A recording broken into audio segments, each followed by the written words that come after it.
Oh, great. Thank you. Thank you. All right. So when we received the press release of the new Paradise Lost album, it says the Gothic legends. I mean, for sure, Paradise Lost has created some Gothic music in the past. But what about the banner, Gothic legends? Do you agree with this, or do you think that maybe it could mislead or fall short of what you do?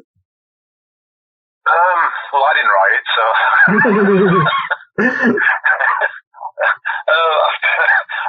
I don't know. I mean,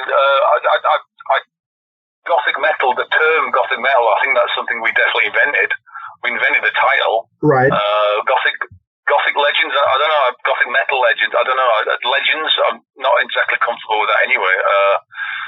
But I don't know. I haven't seen that, by the way. So you just kind of dropped that on me, so I don't know what to say. Okay, so listening to the album, for sure there are some songs like Ghost, for example, that are quite gothic, but not in a gothic metal way, but more in a gothic rock vibe. I don't know if you being in Bloodbath and Greg doing the Strigoi project, maybe you want to try something besides extreme metal this time. Because Medusa was mostly doomish death metal. Yeah, no, it was a very specific doom death metal album. That was the idea. I mean, gothic music's something that's been with us since we started the band. I mean, particularly on the album Gothic, the vibe of some of the songs on the song Gothic, they are very reminiscent of some of the old Sisters of Mercy songs, but they're obviously death metal songs, but they're done there's a gothic flavour to them. And we just kind of taken that a bit further all these years later with the song Ghost. I mean, it's the music, the gothic music was always around when we were younger.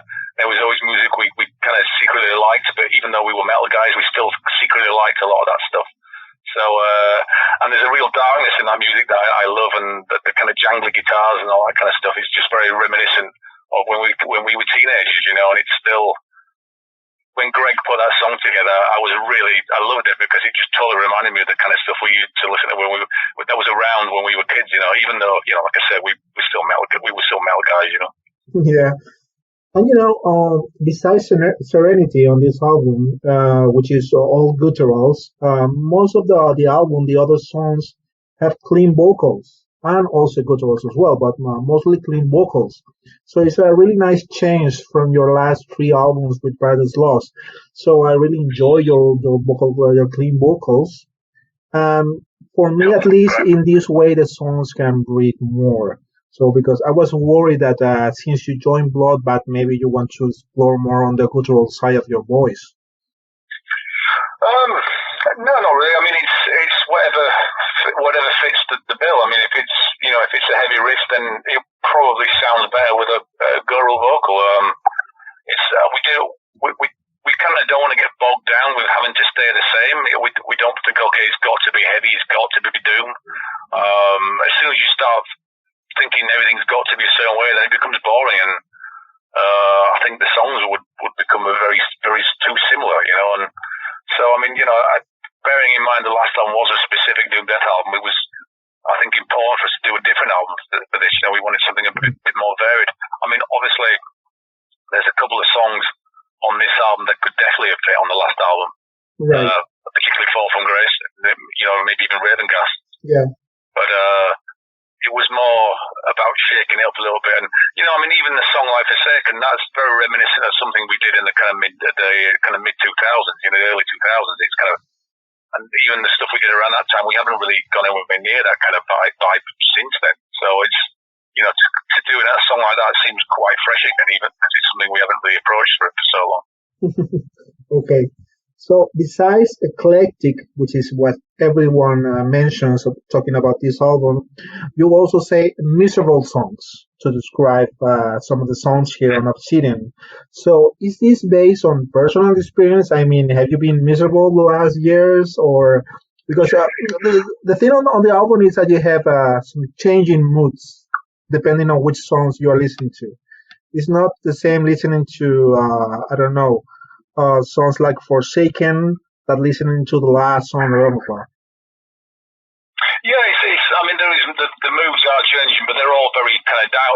They're all melancholic, or they're all different shades of down. You know, to me, it's all reflective, even perhaps some of them. I mean, it's all different moods. But I mean, I always say, if people say depressing, to me, that just means that's the kind of new music. To the guy on the street who doesn't listen to this type of music, when he or she heard it, they would say, "Well, this music is depressing." You know, because people always said, "Oh, Black Sabbath, that sound depressing." Yeah. And these people that don't listen to that music, you know, so it's this kind of general term that the kind of layman's term for the music that the guy on the street might say. You know, I mean, but I mean, as a fan of music, I tend to listen to very dark music. I love dark music. I find it uplifting. I find chart music, commercial music, incredibly depressing. Now that is genuinely depressing music to me. But it's like I say, it's kind of a general term, I suppose. Right. Okay, so I think this is the second album with Walteri on the drums.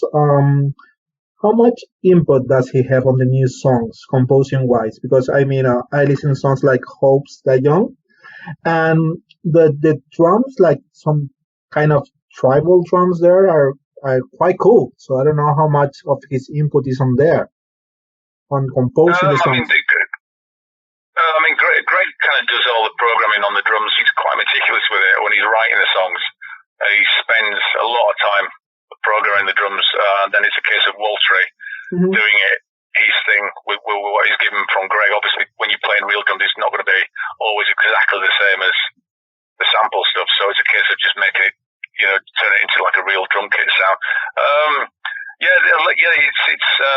Greg's is very meticulous with that. I know he spends a lot of time programming drums. And he must have a real patience for it, because I tried it once and I don't think I lasted 10 minutes. I was already tired of it. So he must have a real ear for it, you know. Right. And there are tons of solos. It's a very guitar-driven album, but I think the essential here is also the keyboards.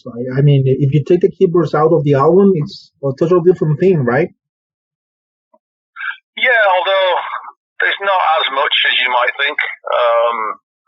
I mean, we only saw, you know, I mean, we use it where it works, you know, we don't, there's not as much. I mean, some songs, it's just for a kind of to create an atmosphere, certain parts of the song, you know. I mean, the middle section of Serenity, for me, I just wanted to have like the female voice on that section, and it just kind of worked nicely. It's just about flourishes, I think, as much as anything.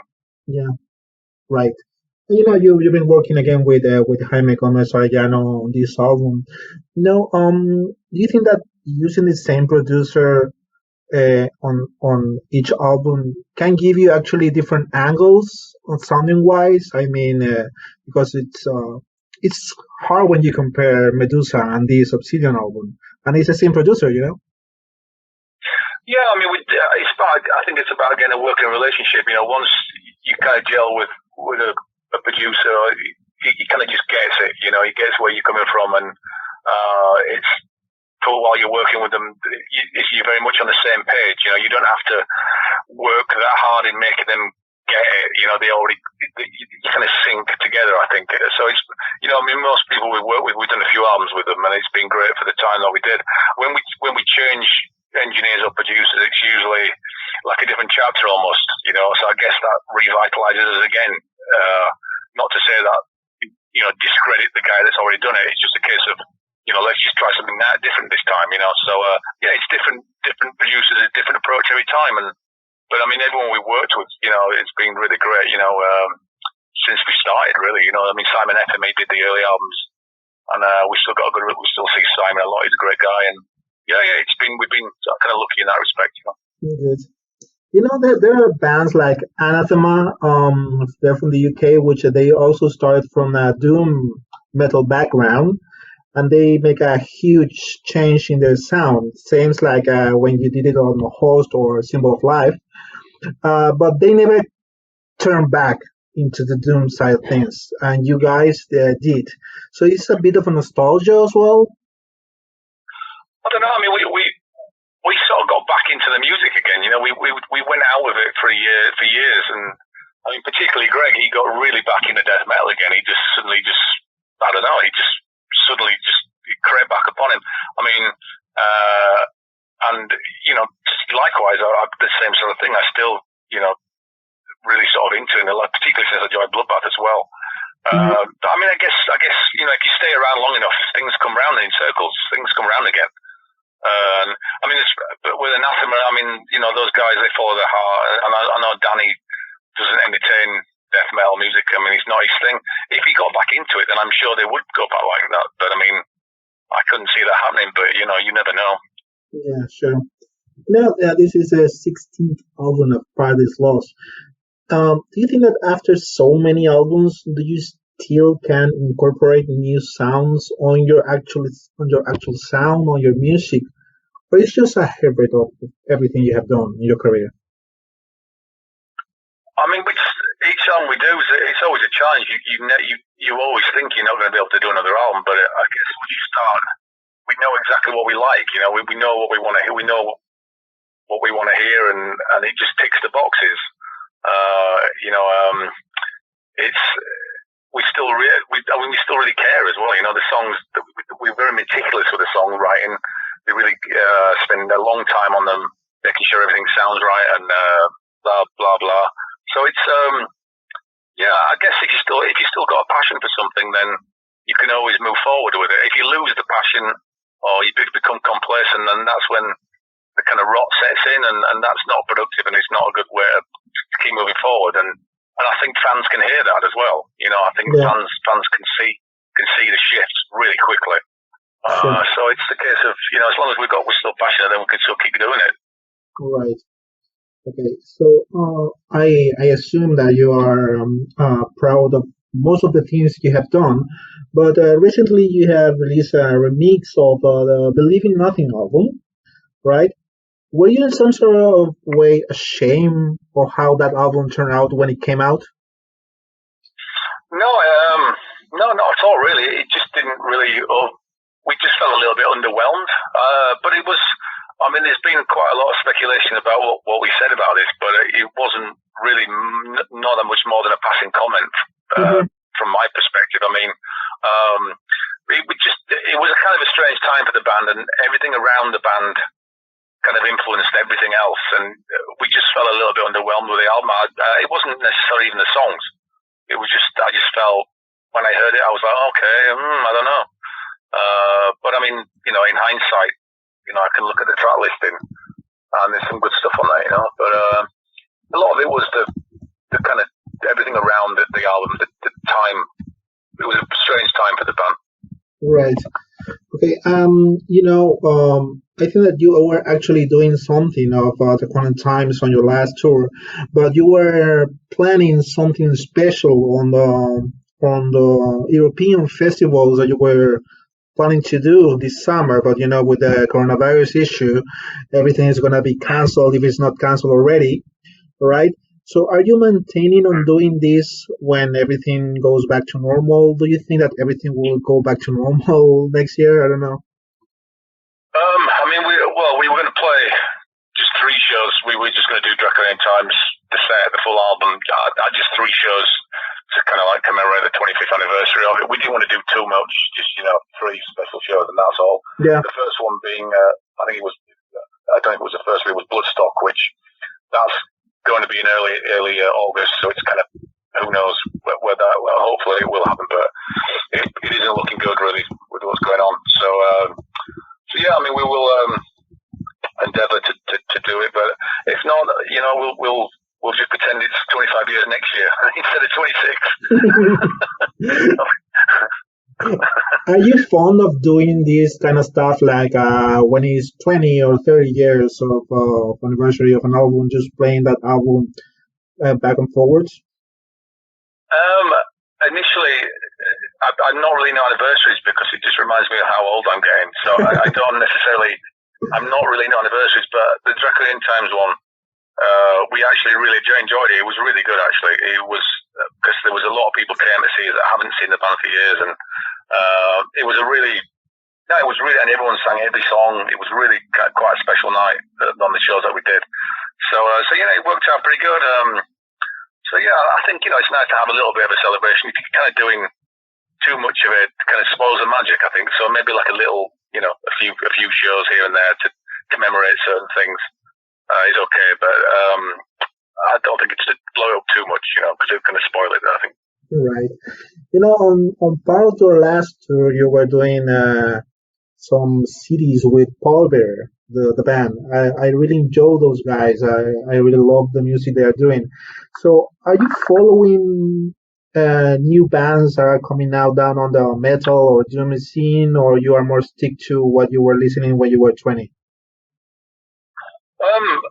As far as sitting and listening, I always listen to old stuff. I mean, but occasionally a new band comes along that impresses me, and I might kind of dig them, get into them for a while on, check out the back catalog. Like, yeah, I mean, it's in our interest to keep our ear to the ground. I want to know what people are listening to. It's important. I want to know what people are into. So yeah, of course, it's keeping an ear to the ground. But I'm not one of these guys that likes 100 new bands. Because it doesn't work like that, I like what I like, and I could hear 100 bands and maybe like only one of them, Yeah, totally. for whatever reason. So I don't really care what's trendy, but I also like to know what is trendy, even though I probably won't even listen to it. So I mean, I didn't get into Faith No More till about 3 years after they got big. Anyway, I mean, the real thing I heard like a year later. So it's kind of, I can get into things way after, and I can still enjoy it just as much. I don't really care what, my musical taste isn't swayed by what's kind of getting hits. It's not like that for me. Good. Well, Nick, just two last questions for this interview. It's two questions I ask every musician I interview. It's going back to the first tours of the band, actually. Remember those first tours with Paradise Lost? Which was the worst place you have slept while on tour? Worst place? Oh God, loads of places. I slept I slept on the floor of a house where there was a dog, and there was dog shit there, and the dog was really aggressive. It was a really aggressive dog, and I couldn't go to the toilet because it growled at me when I approached the toilet. So I couldn't take a piss, and I had to lay on the floor. And then there was this kind of, I don't know, this kind of guy who came and laid near me, but I don't know who he was. Mm-hmm. So it was a fucking nightmare. It was just like no sleep, and I couldn't get out of there either because I had nowhere to go. Because we parked with a van we were travelling in, and we couldn't go near the van because it was freezing cold outside, so we kind of had no choice. But that was got to be one of the worst. That was in London somewhere. Right. But that was, but it's been loads of places. I mean, yeah, we stayed in like old mattresses with bed bugs in them, and we stayed in some horrible places. Yeah, I mean, obviously, yeah. It's better now, right? Yeah, I mean, yeah, thank fuck. And the last one, what is the grossest thing or the most funny thing that you ever ate while on tour? I mean, I don't eat fish. I don't eat seafood at all. Right. So if I accidentally eat seafood, I fucking puke. So I accidentally ate some soup. I thought it was broccoli soup, but it was fish soup. Uh-huh. I was like sick dog. But I just can't do with fish at all. So yeah, I'm quite a fussy eater, so I tend to shy away from trying anything. So yeah, but anything, if I've accidentally eaten fish, then it's not a good story. I kind of usually violently ill. So yeah, anything fish related. But like I said, I'm quite fussy, so I watch what I put in my mouth.